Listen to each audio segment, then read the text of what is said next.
everybody. Thank you, everyone. I'm a grateful recovered alcoholic, and I don't say that to boast. I say that because it's my truth. And I heard somebody say, if I didn't say I was recovered, I'd be falsely humbled, because I am humbled, and I don't need to be falsely humbled too. I got asked to do this, the last meeting of the year. It was back in October. I guess most people may know that I do the posters for Fellowship of the Spirit Toronto. That's a volunteer position that I took on, and because I'm a creative sort, and I've always aspired, to the sort of mystical side of things, and I'm fascinated. I'm self-employed as a graphic designer, and I do some work for others. But it's an honor to be here, and I volunteered when we were having trouble lining up speakers back in October. And then Ali said, well, if you feel so moved, and I thought, oh yeah, I'm moved all right. I just wanted to fill out the folders and have the posters ready. But he said by the end of the last Tuesday in December. So I've had a lot of time to think about this, and that's not always good. So I'm sort of bumbling around here. But it is an honor, and Step of 11 is something that's, I grew into, like everybody says. Sometimes it happens quickly, sometimes it happens slowly. I never wanted to find a higher power. It scared me out of the rooms quite a few times. It wasn't what I was looking for. I was just looking for a way to get over a terrifying alcohol and drug problem, and I ended up in going through the steps in a deep dive into philosophy and theology, and like I say, I always saw some connections here and there, but the symbolism in the different books and the different religions, because for some reason I was baptized Protestant, and way back in the 60s, I guess.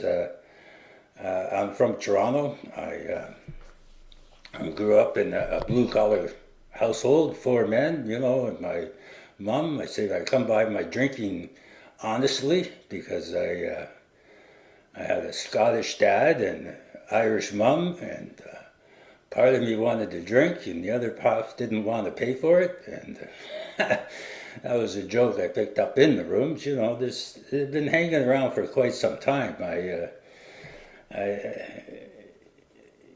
had an uncle who had a farm, so he was out in the Mississauga area, and I spent lots of time out there and then come back to the city, and I'd have to readjust with my brothers and the family there. And so I was familiar with this two-world theology, though, this two-world vision.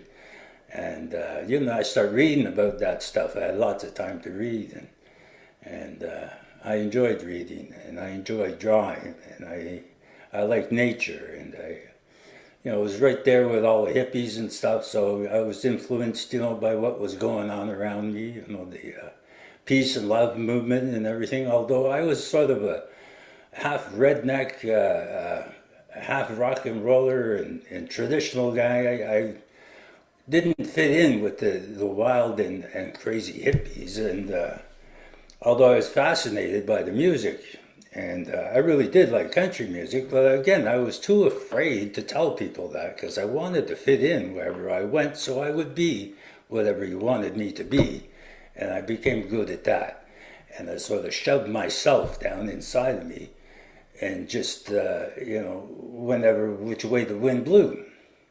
Anyway, I did find drinking, and amongst all the other substances I tried, drinking was the one that brought me to my knees, literally. And to get on with that was that by the time I was 36, I was, ready to die, and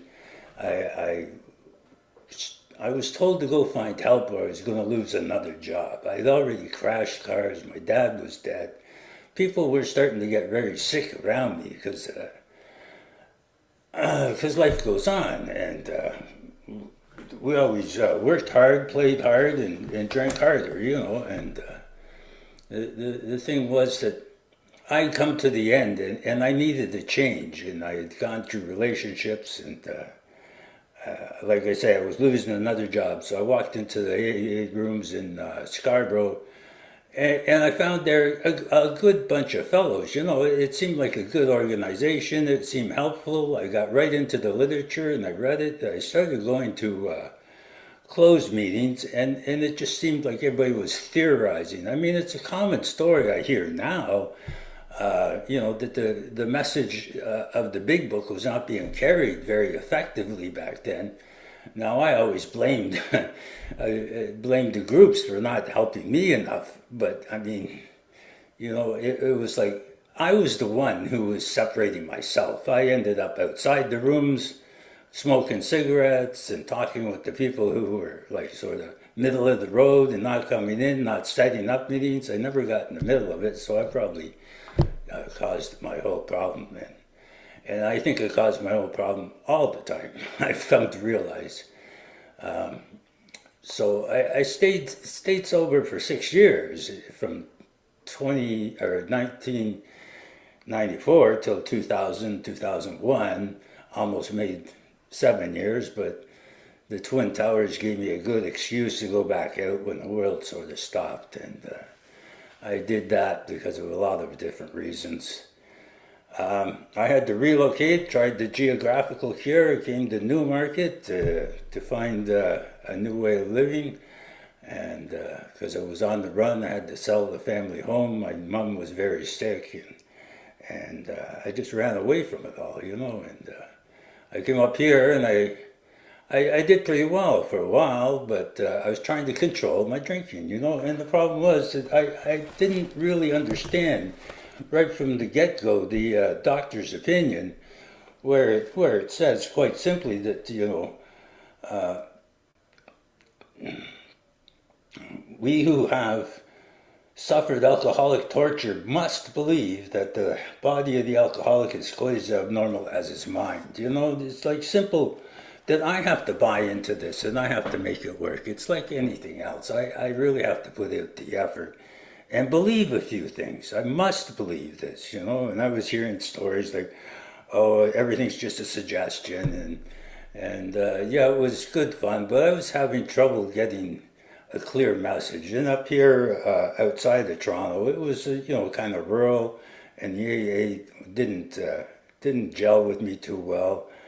I met a lovely lady, an Al-Anon, who put up with me, and I didn't tell her I was a drinker and I couldn't control it, or that I was obsessive about it. And she soon found that out and went into Al-Anon. I'm getting to the point here where what really convinced me, you know, I always thought in the back of my mind, I had a lurking notion that I was just the heavy drinker. You know, on page 20, it talks about, you know, the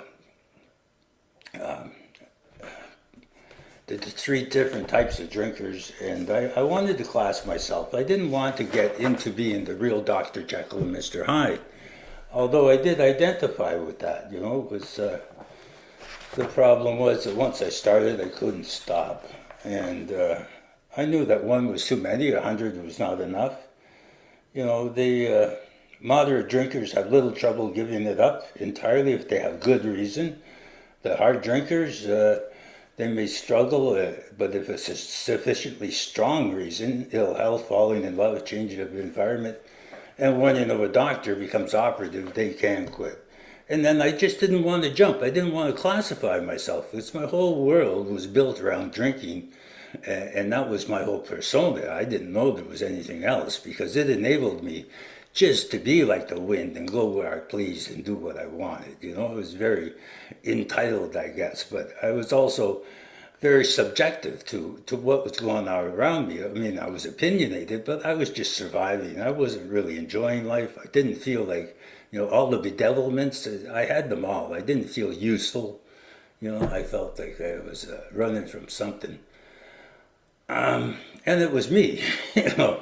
So the geographical cure, of course, didn't work until I developed oral cancer. And this was brought on by myself, the drinking and the smoking. The doctors told me, when they diagnosed me, and I tried to hide that for a while, of course, and it got bad. But the dentist found it. I had like a pimple on the floor of my mouth, and they told me if I didn't quit drinking and using, it was going to get worse. Like drinking and smoking cigarettes and everything, because I had been a chain smoker all my life, and anything else I could get a paper around. But man, it was like an iceberg in the bottom of my mouth, and it came down into my jaw, and so I had stage 4 cancer by the time it was detected, and I went through a period of denial, and then a period of like the mourning for the whole. I was just dying, and I knew it, but the health system is good when it works, and when I cooperate with it. I mean, that's the whole point. It's just to abandon myself to the whole system. And I went to Sunnybrook, and I had a bunch of that's the hospital in downtown Toronto, and they have a cancer clinic there, and the doctors cut it out, and I lost a lot of the remaining teeth I had, which was terrible, and I went back into AA for 3 months, and I was doing pretty good. I was searching for an answer. Now, I knew there was an answer in this book, and I knew it was a spiritual solution, but I was still too afraid of what people would think of me. And it's still people, they didn't talk openly about God. There was not, it wasn't being shouted from the rooftops, put it that way. And so finally I met a guy who said, "Doug, you're computer savvy." And I went back to school during those 6 years. I was clean and sober, and I was able to it was not time wasted. I was not wasted. I used the time productively. I got, I thought I was getting healthy, and my mind was getting straight. It was not enlarging my spiritual life, though, at all. Like, I failed to do that part, but I did feel up on a little bit of knowledge and stuff like that. And then this one guy, he told me that I could go online and download speaker tapes and recordings and stuff. And I had heard of them, but I didn't listen to any. And of course, once I got into that, and I was in recovery now, but in 3 months, the cancer came back.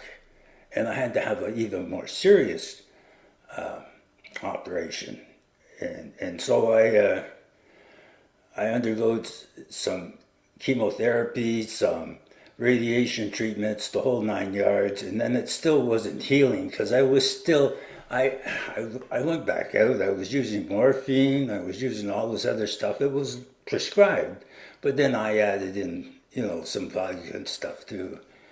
So this is my story. I'm going to get to the spiritual connection here. But this is important, that this is where I classified myself.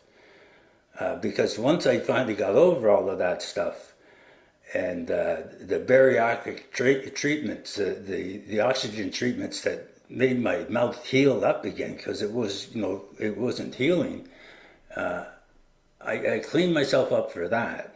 And then as soon as it started to heal, I went back out again. So clearly, when it talks about the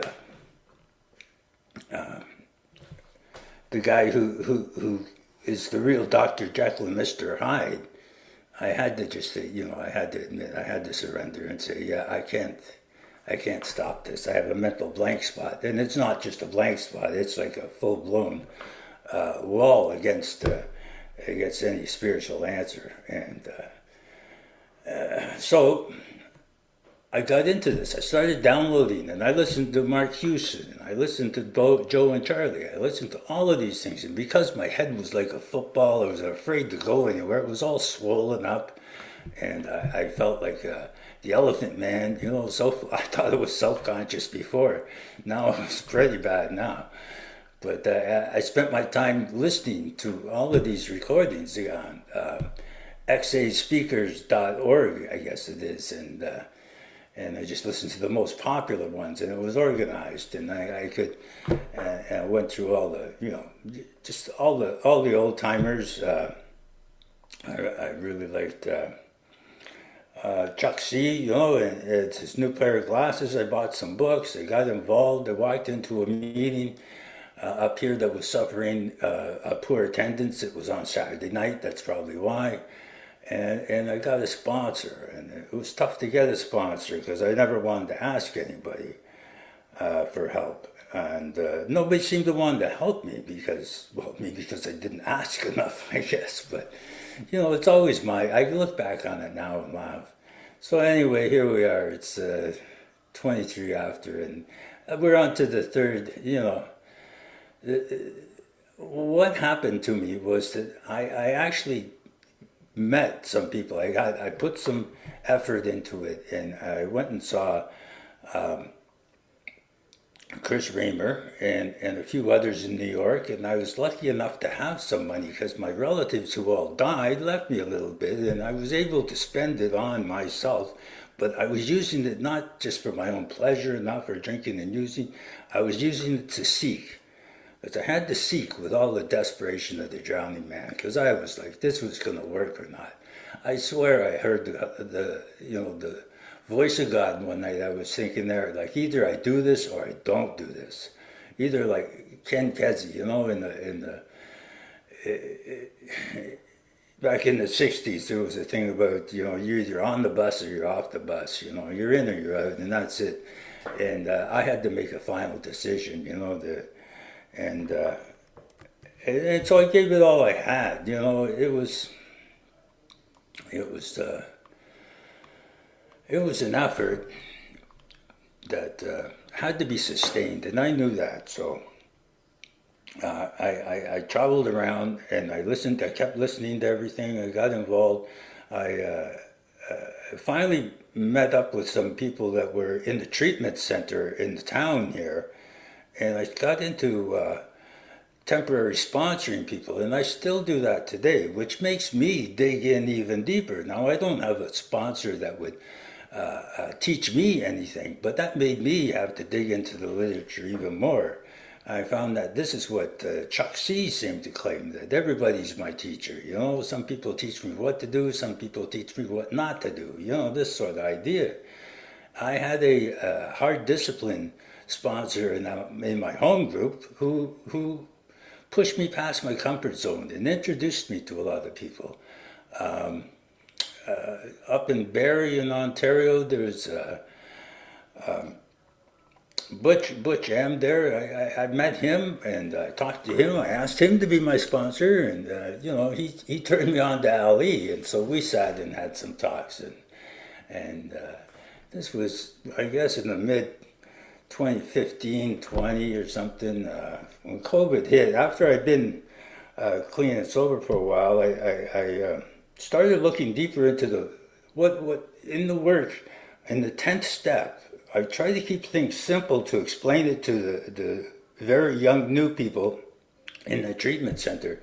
I said, you know, the step 10 is actually just doing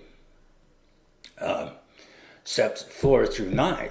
You're looking at, you know, the serenity prayer every day. You're saying that whenever you need to turn to God, say the serenity prayer. You can remember that one. That's easy. I learned, you know, the 3rd step prayer. I learned the 7th step prayer, and I intermingled them quite a bit. I looked at all the other religions, and this is all in my extra time. But teaching the program actually taught it to me. You know, it's like and so in the 11th step, you know, I went all over the place looking at the different religions. I looked at Buddhism and, you know, the Four Noble Truths with, you know, there's suffering, there's going to be suffering, there's a way out of suffering, and then the Eightfold Path, you know, and I thought, well, this is getting extreme. And you know, so I look at other different practices, and I went back into theology and first century Christianity. I was told, look there, look there. And so I followed threads, you know, in the different books that, say, Mark Houston would talk about the 365 Tao. You know, he would talk about Emmett Fox. I bought his books, and I started studying a lot more of it because I enjoyed it. You know what it was? It was my life just feel uncomfortable all the time. And it still can, it still often does. But when I read some spiritual literature, it gives me comfort knowing that, the Stoic practices alone, going back to, Marcus Aurelius and those Greek philosophers, they show me, that unexamined life is not worth living. That's what Socrates said, and I'm really getting into this stuff. I find that on YouTube in 2020, there was all sorts of stuff on there. The Symbolic World with this French-Canadian guy, Jean Pajot, and Jordan Peterson started introducing me to the Bible studies. He's got a lot on philosophy, and he's in a lot of psychiatry. He's doing the psychoanalytic rendition of the Bible and such. So I start to see how everything fits together in this world, how this unity idea is really something. So when I look back on my life, like everything happened in an order that I was resisting all the way. So no matter what I did, I was always going to make life difficult for myself because I didn't see the beauty in things. I didn't see the good. I could only see the really crummy side of life, and it's easy to see. The more I look at that, the more I get, restless, irritable, discontent. But I understand that, the symbol for AA, I get resentment because they take it out in the third edition, and it's, your body, mind, and spirit, it's your body would line up with the unity of the triangle, and your mind is recovery, and then the spirit would be service, and this is how it lines up, and that's also an irritable body, a restless body, an irritable mind, and a discontent spirit, right? And so you start to see that there's threes and stuff in threes and the Trinity and the trilogy, starting to see, wow, wait a minute, there's a lot going on with numerology. I'm looking all over the place. So anyway, back to the disciplines. Showing the new guys, saying the Serenity Prayer. This is what I started to do early. And then at night, when I do my nightly review, I would, how many times did I say the Serenity Prayer today? Right? And where was I? What was I doing? Why did I say it? Right? And I start to analyze it. I'm doing this stuff. And I say, well, I can improve. And then I can sleep with a clear conscience. In the morning, I start to look at, what do I got to do today? And then just ask God. Then when I actually got into the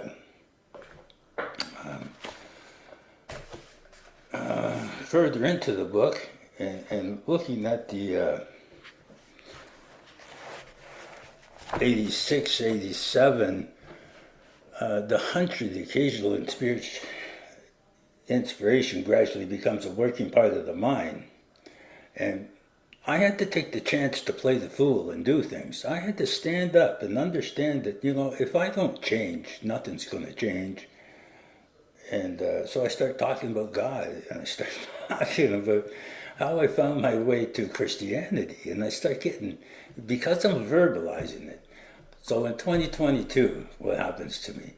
10 years sober now from 2012, when I finally had my first message from God that, Doug, we're going to cut tongue out again if you don't start speaking, right? Because they sewed that back in, and that was a miracle in itself, a medical miracle of science. But it was all the blessing of where I was at the time, and I was open to going through the surgery to save my life, then I might as well push it to the edge, right? Well, how far can I go with this? So because in 2022, after COVID and the shutdown, and I was getting really despondent again, like everybody, because the fellowship was not there. Although I didn't really appreciate it, I didn't know how much I needed it.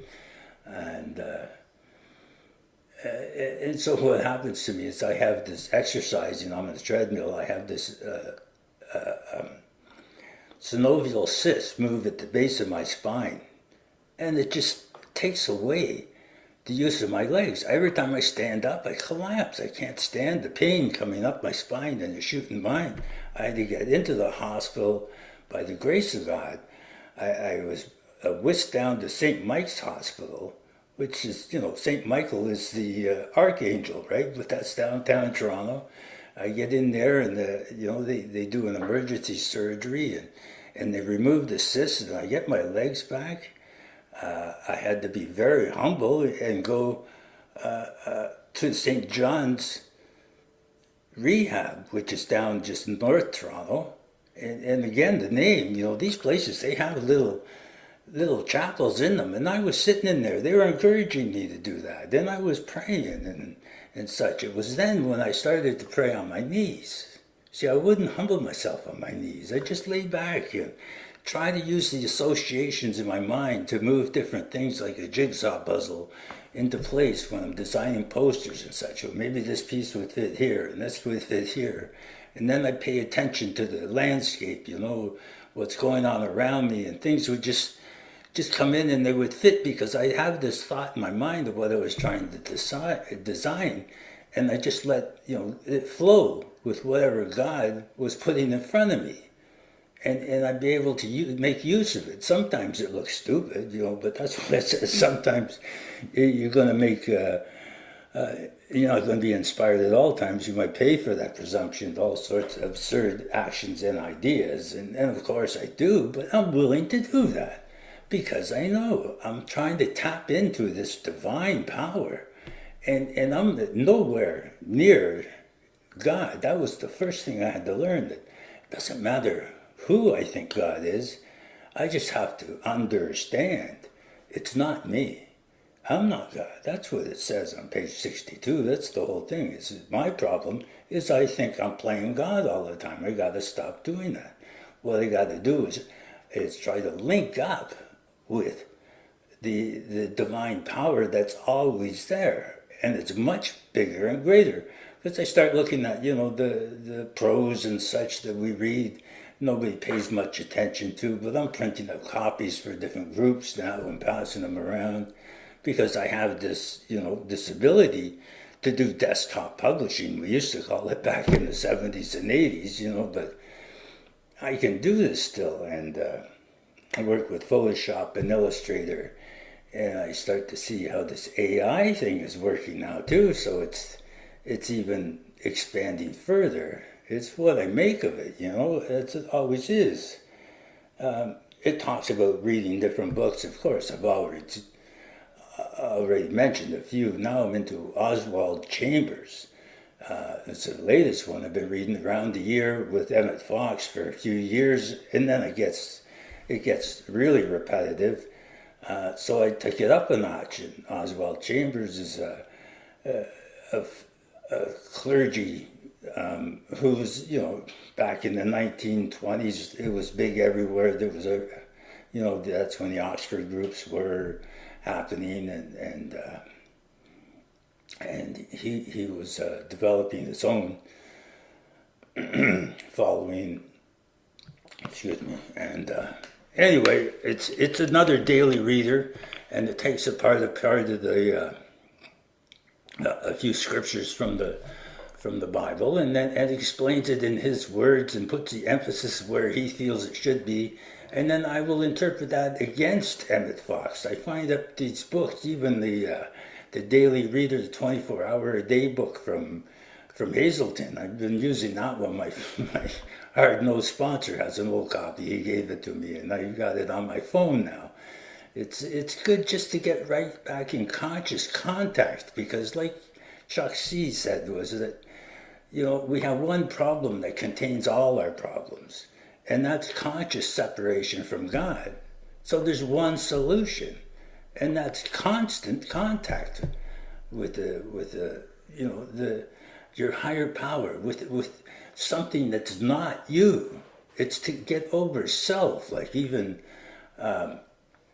Alan Watts and Ken Kesey from the 60s. They were talking about the same thing. It's like this selfishness, this idea that it's all about me, has to be displaced with something Now they were experimenting with mind-altering drugs, like mind-expanding drugs.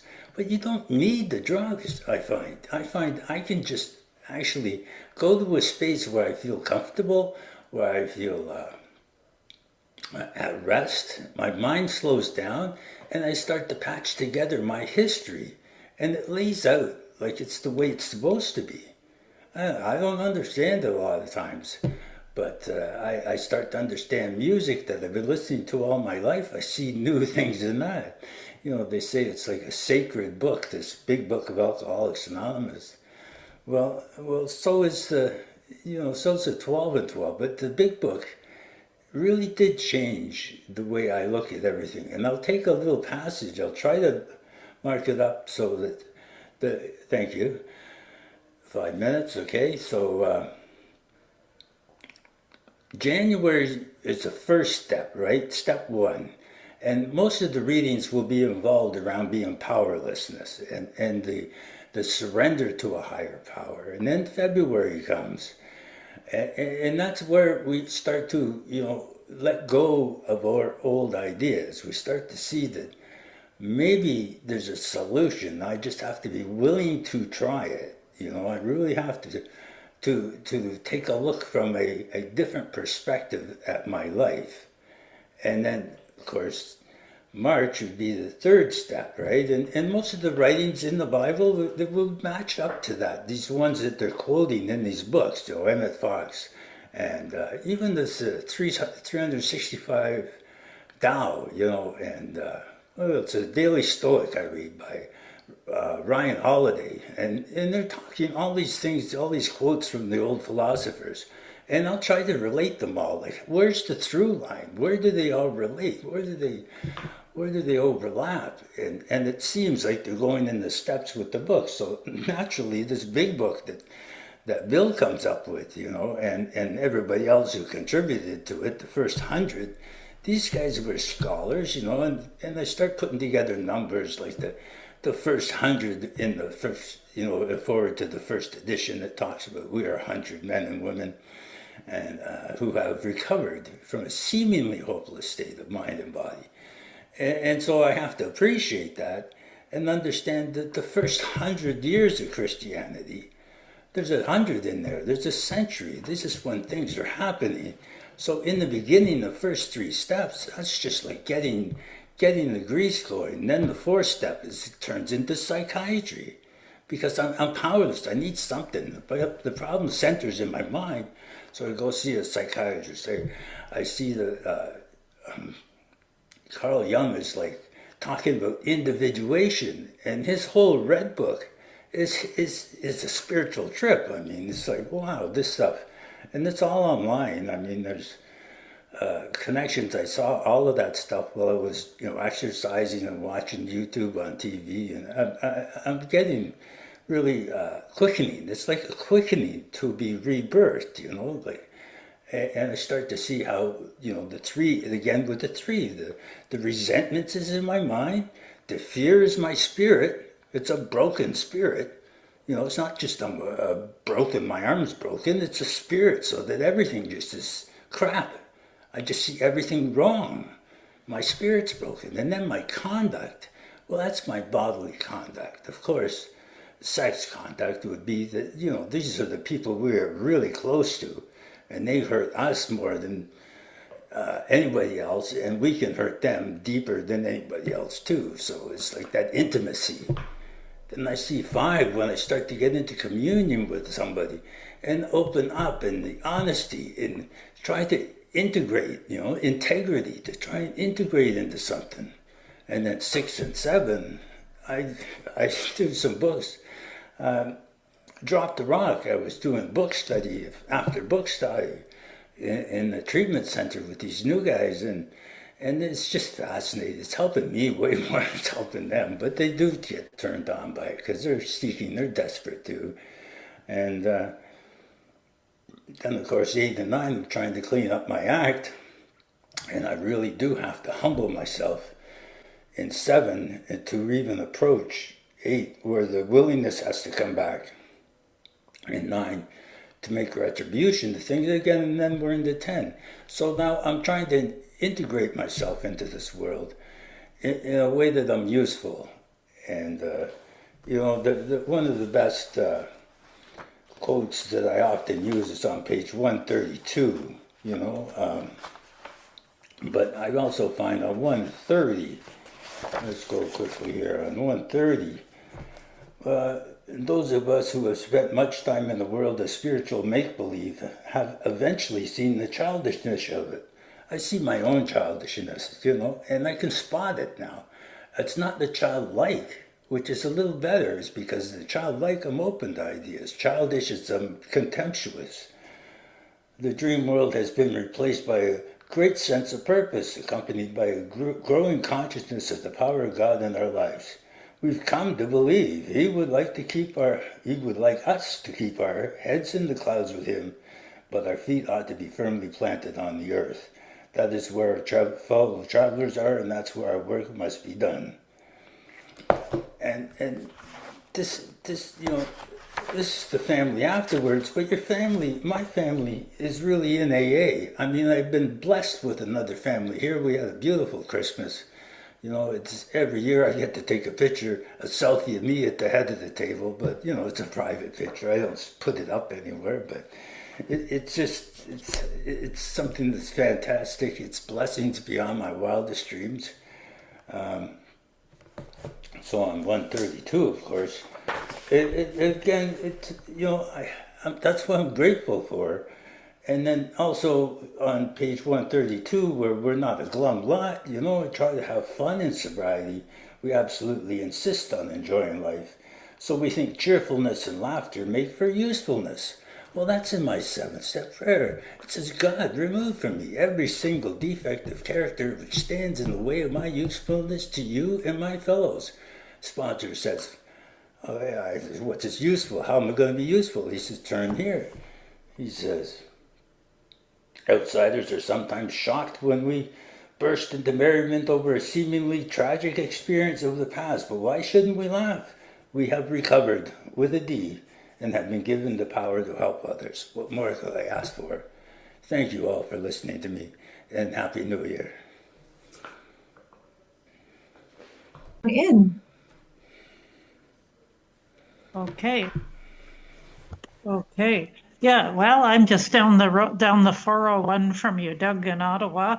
And my question is this, what you said about conscious separation from God, if you could maybe elaborate on that a little bit more. And the other thing that struck me, maybe you could elaborate, you read from page 130, it's talking about God. He would like us to keep our head in the clouds with Him, but our feet must be planted firmly on earth. That sounds like a step 11 stuff to me. Thank you, Doug. Yes, thank you, Diane. Yeah, we're neighbors. Beauty, eh? So, the conscious separation, that is really from it's under the book A New Pair of Glasses by Chuck C, if you've ever read that book. And it was something he was fond of saying, and it is really all my perspective, it's that I have to, it's up to me to become willing to look at it from your point of view. Before I place judgment on anything, I can discern, but it's like, my conscious separation is my self-centeredness. I want to appear useful. I want to appear compassionate. I want you to like me, right? And I don't want to run the chance that you're going to fight with me, because I'm threatened by the world and all its people when I first come in completely. And then I have to understand that that's me that's feeling that way. That's my self-consciousness. That's my shyness. That's my pretending that I'm not entitled to be in this world. So the God consciousness tells me, no, I am a child of God. I'm just as good as anybody. I'm maybe not the best, but I'm certainly not the worst. And I can just be, right size. So thank you for that question. That's nice for clarity. Thank you for that lovely answer, Doug. John, you're up next. Come on in. Hey, John, alcoholic. Thank you, Doug. And I just love listening to you. And I love what you said. It's in the seeking. It's in the seeking. And during the pandemic, I was introduced to this group by the guy Sir William, and I've been coming for years. I never said nothing, but I've gotten so many ideas of different authors to read. But I started with Thomas Merton, you know, and then Henry Drummond, Emmett Fox, the other guy, what guy, his name. There's so many authors, but learning to walk with this spirit, this power, like the discernment of when God speaks to you, is a whole new way of life. It's not my life. I don't understand it. And you will at such peace. And the other book I was talking about was Abundant Living by Stanley Soren. You know, I read that and I have these daily things. And I was told that the big book is spiritual kindergarten. If you really want to know what's about, delve into these other authors. That's what I was told by an old timer. And I've been doing that. And it's amazing to see the power. And that power is evident in your life, being diagnosed with stage 4 cancer. And I've seen that with guys I've sponsored, outside Sloan and stage 4 lung cancer. And they lived 25 years. Yeah. We went in church, got on our knees, and because this is the mind. I don't understand it, but what I will say, what you caught me is when you said you had to figure you had to start sharing what you've been given, and that's what I figured. That's what my God told me. I better start sharing this gift He's been giving to me, and like you said, it starts with the Serenity Prayer, the 7-step prayer, and the 11-step prayer, and then we go into the 12th step. And I just want to thank you. I really enjoyed listening to you, and there's a piece about you. Oh, thank you very much. Yes. God bless. Yeah. Thank I you so agree. much. It's a kindergarten for sure, but we're children and we're belligerent children. It's always about the belligerent one in the 12 and 12. Well, I definitely identify with that.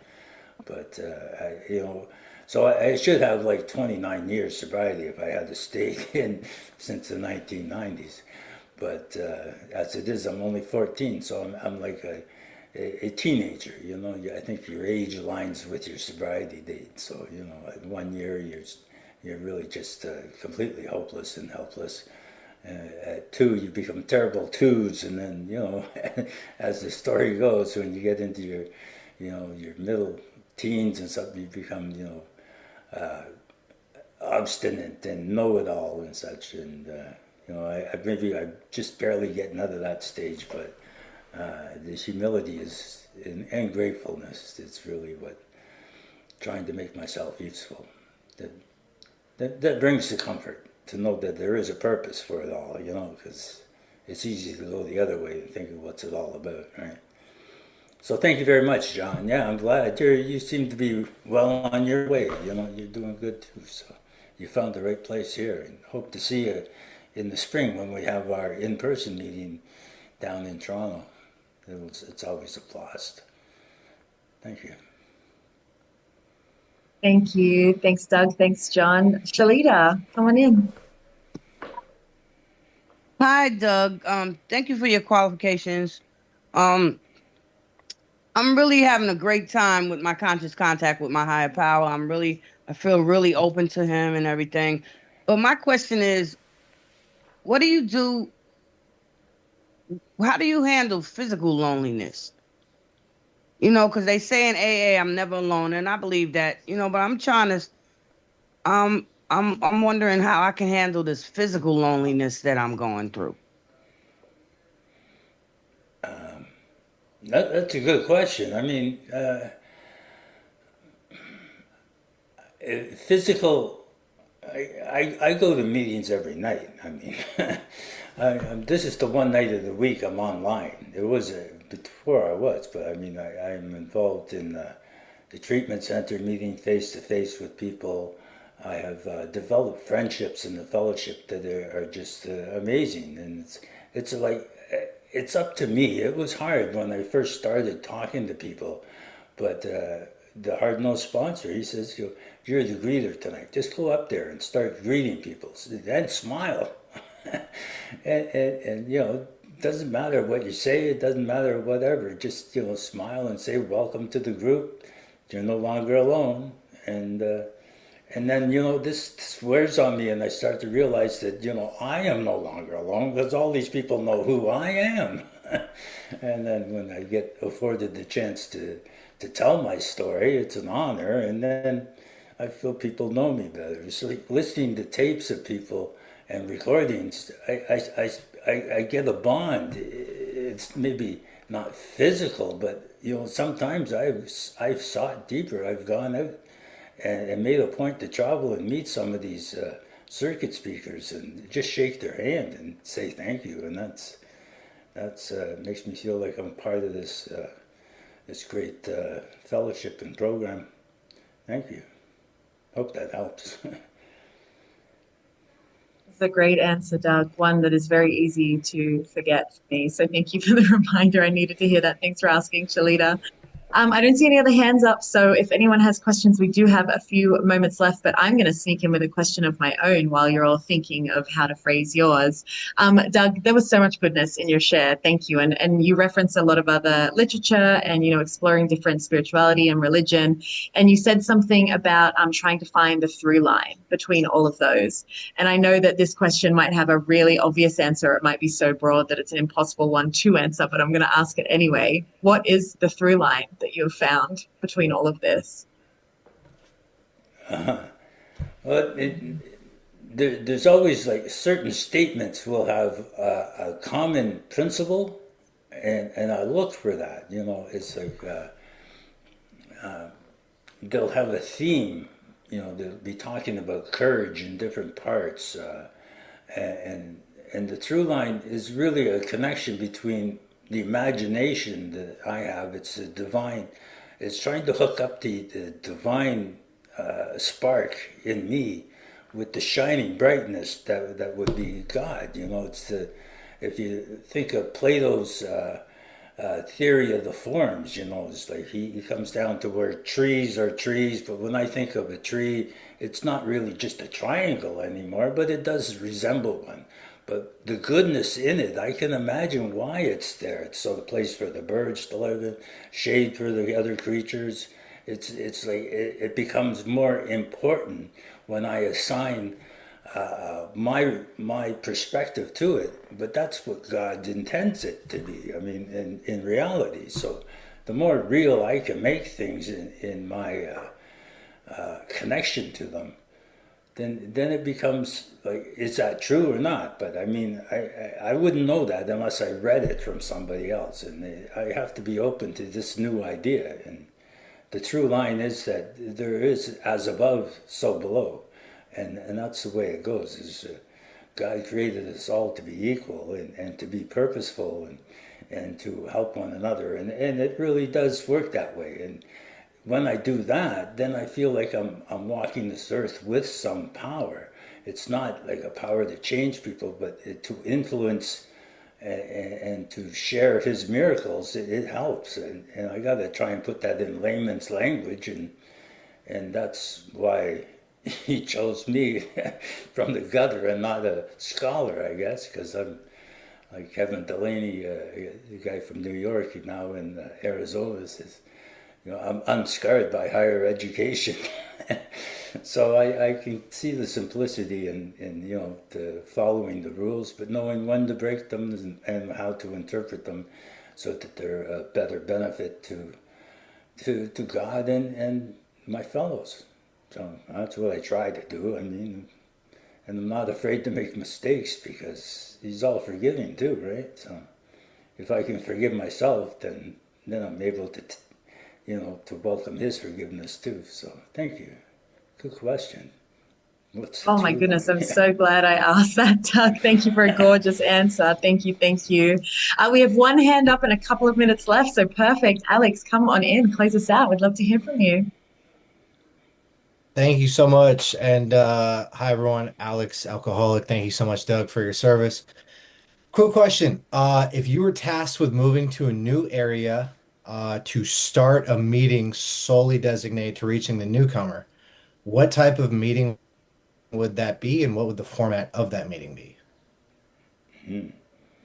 It's well, I guess it would have to try always try to tailor it to the people. Like when I try and help newcomers, I always want to know where are you with God? Like, do you have like a real solid? No, I'm not going there, or is it the psychology behind it? You know, it's just like where are you in the, you know, why won't you stop drinking? The bottom line, why won't you? Is it because you can't? Now, have you ever tried? Why don't you want to try? Because the psychology in it is really what prevents me, because, you know, I feel threatened by the world. So you want to find out why people don't want to improve themselves, you know, why they're stuck where they are. The first thing to do is to try and advertise is like a new big book study. We have a solution. There is a solution, you know, and maybe the part from page I think it's 18 in the big book, which is actually our pamphlet. There is a solution. Is chapter 2, and then and chapter or page 17, 18, 19. Where are we here?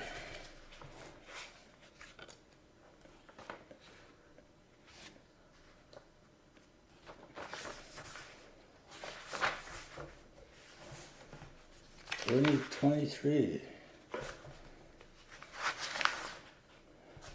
Sorry, 25. It says, there is a solution. Almost none of us like the self-searching, and then explain that self-assessment is the psychological part, the individuation, the leveling of our pride. That's like, what do you got to lose?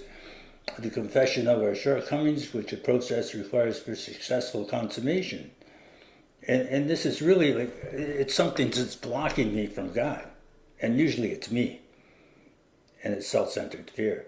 So how do you get that across to people? Well, you have to have a field of where they are. Why are they hiding? And I don't know, that's a tough question. I feel you just go and start telling people that you're recovered. There is an answer. People are going to hate you, but they didn't like Jesus either. You know, this is the way it is. People don't like to be told the truth. You have to find a way to get them to see that what they're doing is not working for them. Because that's what I had to see. And then I had to see that it's easier to start running towards the light than it is running from the dark. And I find out that it's much more enjoyable. And you're happy, joyous, and free. You have a happy body, a joyous mind, and a free spirit. Thank you very much. That's a great question. Thank you so much, Doug. That is a beautiful way to wrap us out for the meeting and for the year. And I'm going to pass the mic back to my friend John. Thanks so much, Lauren.